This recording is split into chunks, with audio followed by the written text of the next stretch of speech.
Ayan mga kambing, magbubukas tayo ng grass silage. So nag-silage yung tatay ko. Tinaray lang namin. It's a grass. Ang bango niya. Pwede palang i-silage yung damo. Ang bango niya.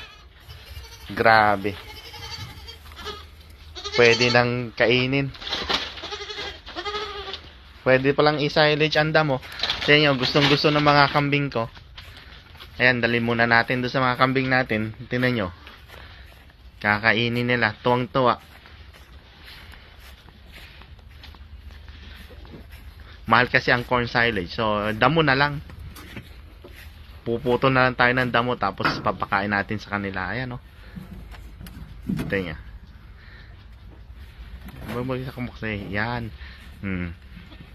Damo lang yan mga kambing, oh.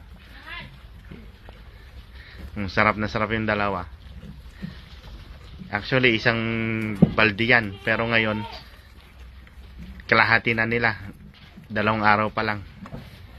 Sa takaw nila.